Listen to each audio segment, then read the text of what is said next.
Welcome to Cord Cutting today for February 14th, 2023. This is the show where I break down some of the biggest stories happening in the world of cord cutting right now and give you my opinion on them. Now, this is my opinion. If you want to learn more about these stories, check out the show notes down below and in the first pinned comment.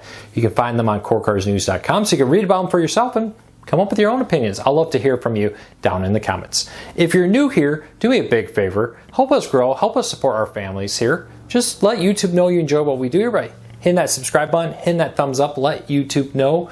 Then they recommend our videos to more people, helping us grow, helping us support our families, and hopefully we can help you break free from the high cost of cable TV and still watch the shows you enjoy. All right, so a lot's been happening in the world of cord cutting. Yesterday's video was jam-packed full of data. Have some follow-ups on that. If you haven't seen yesterday's Cord Cutting Today, highly recommend you go check out the last one. But following up on our news that YouTube TV planned to offer cheaper packages for NFL Sunday Ticket, we have confirmed that. Then YouTube TV yesterday, or Sunday, I should say, I'm recording this Monday night, they updated their website to include some details about multiple packages to pick from and that YouTube TV subscribers will get a discount. So if you're a YouTube TV subscriber, you're going to be able to get NFL Sunday Ticket cheaper than if you just go to the YouTube channel or YouTube, subscribe there without having YouTube TV. Now, YouTube TV, if you subscribe there, will give you in-market and out-of-market games through NFL Sunday Ticket. If you subscribe through just YouTube, you'll only get out-of-market games, which if you have an antenna, is all you need. You got an antenna for your in-market games. You have NFL Sunday Ticket through YouTube for your out-of-market games. Not a bad deal there. But we'll have to wait and see. We don't know exact pricing. YouTube made a big push about this during the Super Bowl. Not surprising that they were really promoting that NFL Sunday Ticket's coming to YouTube TV and YouTube next season during the game. But we'll keep a close eye on this. Let me know, do you intend to subscribe to NFL Sunday Ticket? If the price is right, I will. I'm very interested to see what these different packages, different pricing will include. What will it be missing? What will it offer? We'll have to wait and find out.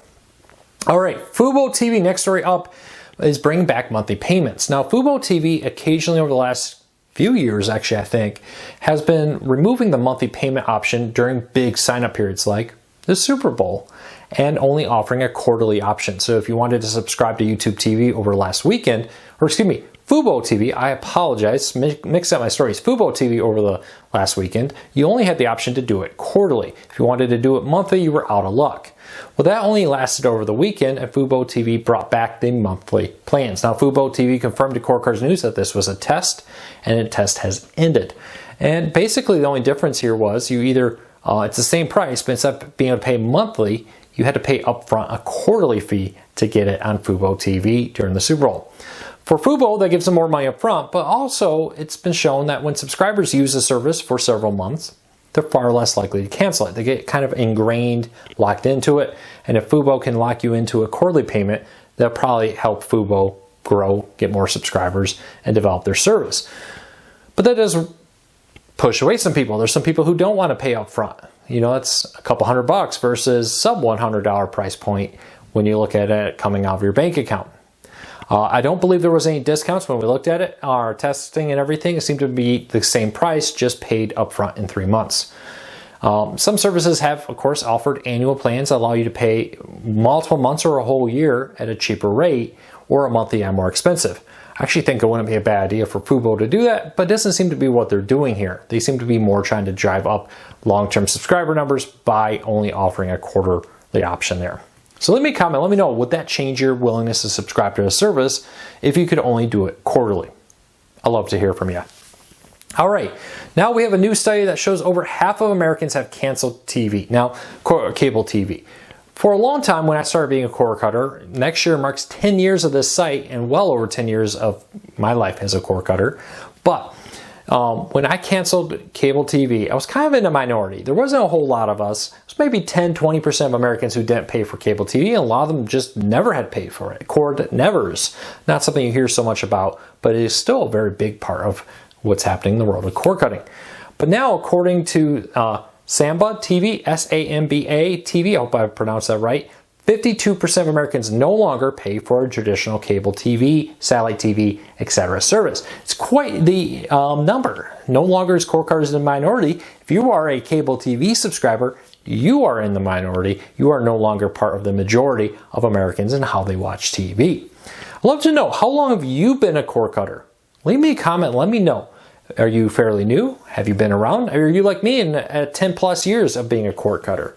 Leave me a comment, let me know. Cord cutting is a lot easier now than it was. When I cut the cord, there was no Sling TVs, YouTube TVs, Hulu Live TV, Fubo, etc. You had to watch everything on demand or have an antenna. And that limited my ability to watch some content I wanted, especially around sports. It wasn't that long after I launched Cord Cutters News that Sling TV came out. We grew, we developed there, and became a bigger world of cord cutting. Nowadays, it's very easy to cut the cord relatively compared to what it was even just a couple of years ago. And I think that's going to make cord cutting grow even faster. You have to definitely count inflation in on this, the demand of bills for food, energy, transportation, and more, driving up people's desire to find cheaper options for other things like TV. So leave me a comment. Let me know, how long have you been a cord cutter? And does it surprise you that most Americans are now cord cutters or cord nevers and do not pay for cable TV?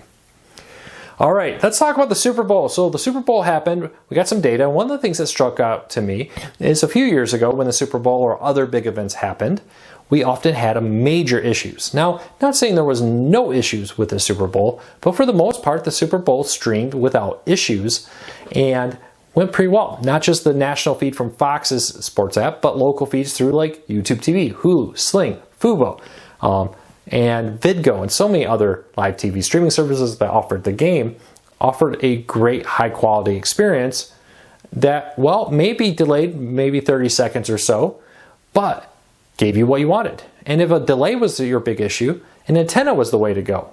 And with that, you also had a very rapid, very close to national feed from Fox to their app.